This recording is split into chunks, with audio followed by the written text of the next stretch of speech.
Vamos lá, pessoal. Após a tomada da Bastilha, inicia-se aí, né, a Revolução Francesa, propriamente dita. E a Revolução Francesa ela tem 3 períodos, tá? A gente divide ela em 3 períodos para ficar mais didático de estudar. Então, o primeiro período que a gente fala é o período da monarquia constitucional, que vai de 1789 até 1792, período em que o monarca, o absolutista, submete a Constituição. Então ele deixa de ser absolutista, né?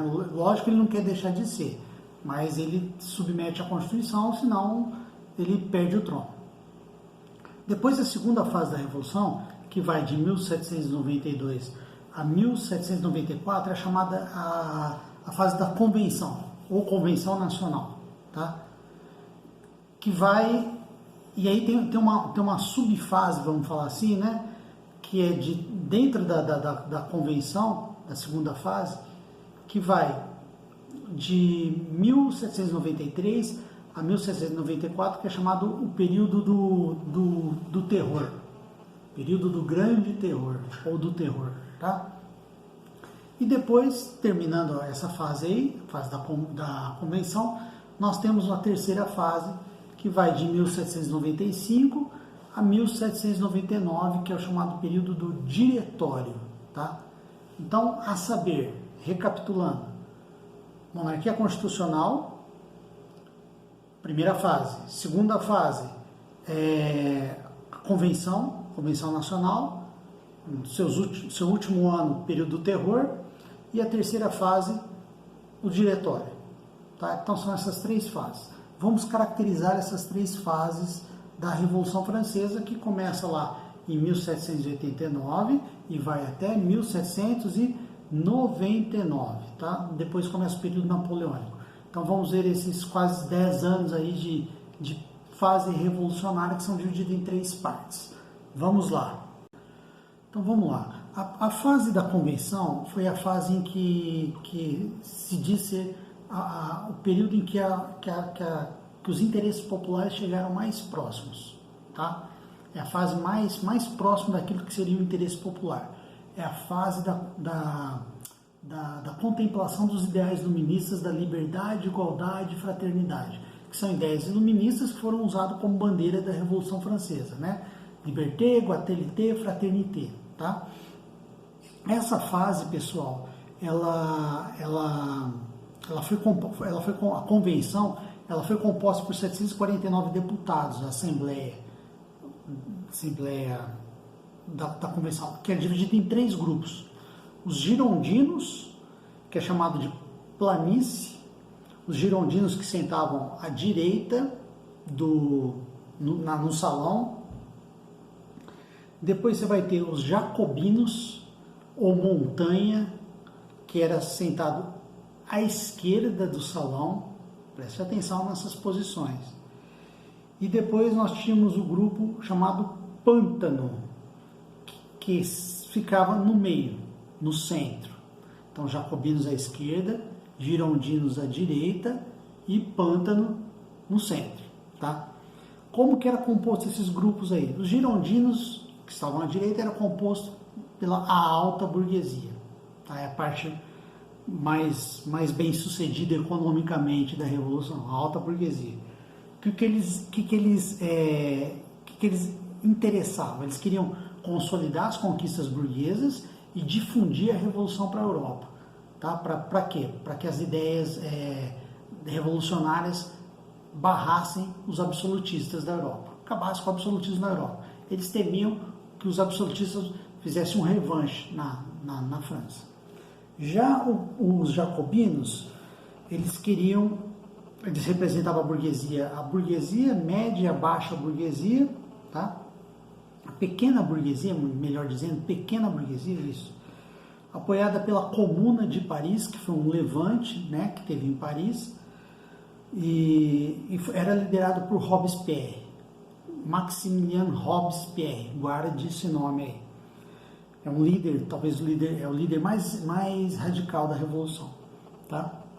E ele queria a participação, eles lutavam por uma participação política mais intensa, mais poder econômico às camadas mais baixas, as camadas populares, e queria a consolidação do movimento revolucionário na França. Então a tarefa deles era mais doméstica. Eles queriam consolidar a revolução na França. Já o Pântano, que era o Pântano não, desculpa, o Pântano, que ficava ao centro. O centro, ele ia para onde a enxurrada era mais forte, tá? Se a direita, se os jacobinos, à direita, os jacobinos estavam fortes, eles iam para o lado dos jacobinos, dos girondinos, desculpa. Direita é os girondinos, ele ia para o lado dos girondinos. Se os jacobinos, que está à esquerda, ficava mais forte, eles guinavam para o lado dos jacobinos.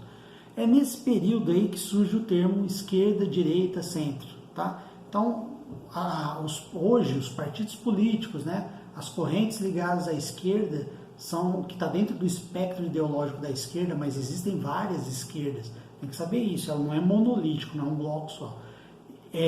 Seria um espectro mais próximo,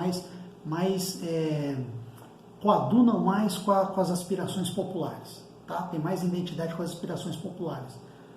Os girondinos, que é a direita tem mais proximidade com as ideias, com os interesses da elite, da alta burguesia. E o centro é aquele sem identidade que vai onde a água leva, onde está mais forte, tá?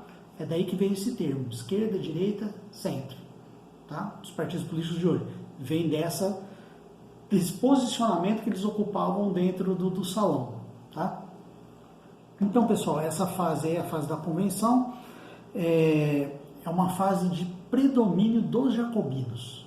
Então, a esquerda é que vai dominar essa fase chamada convenção.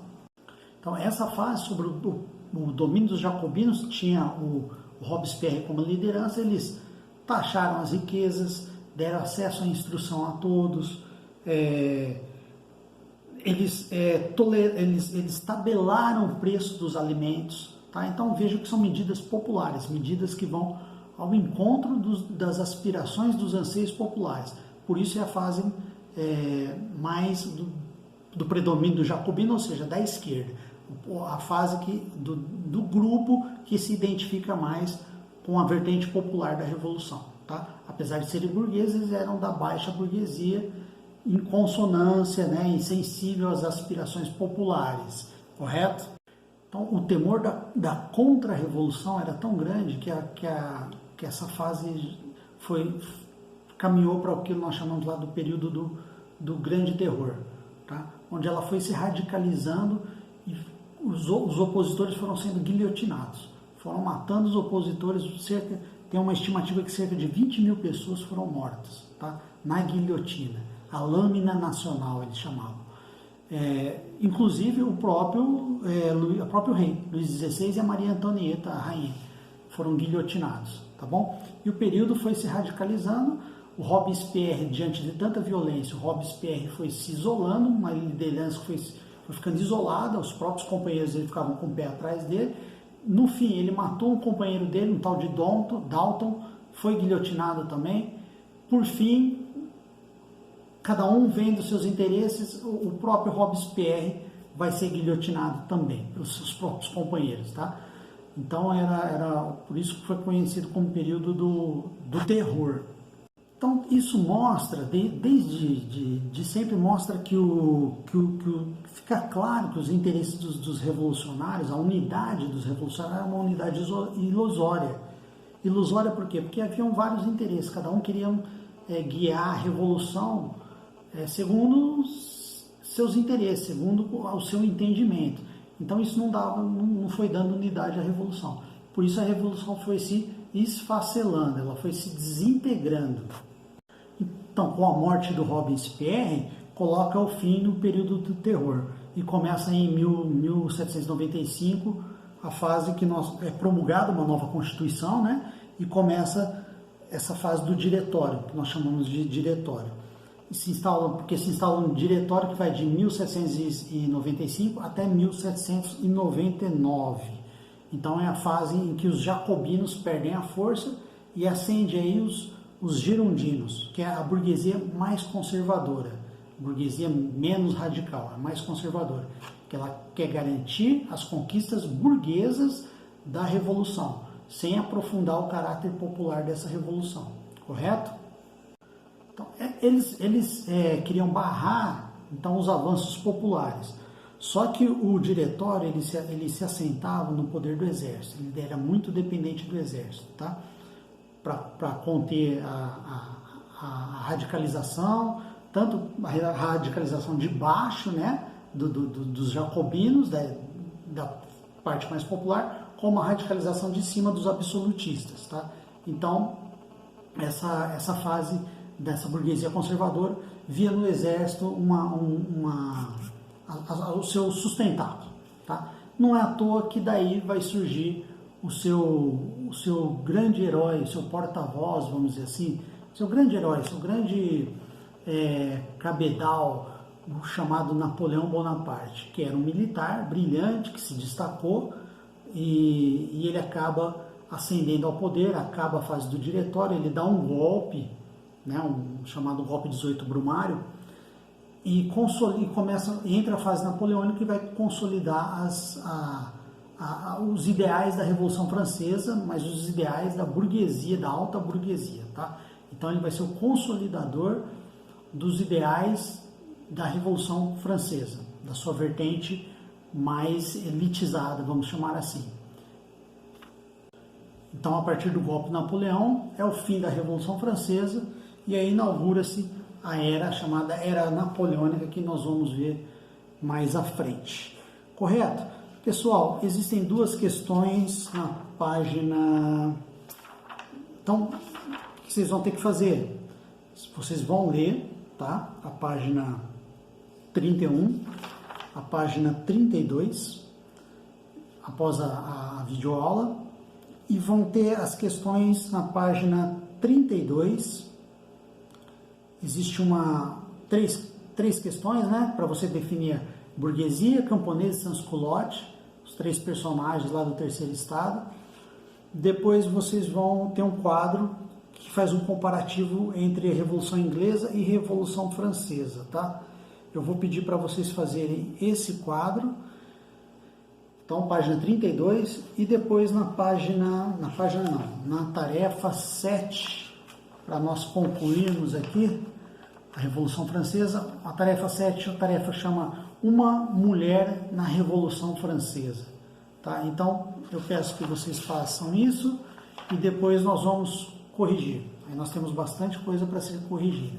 Tentam fazer, façam com atenção, com calma, aproveitem que vocês estão em casa.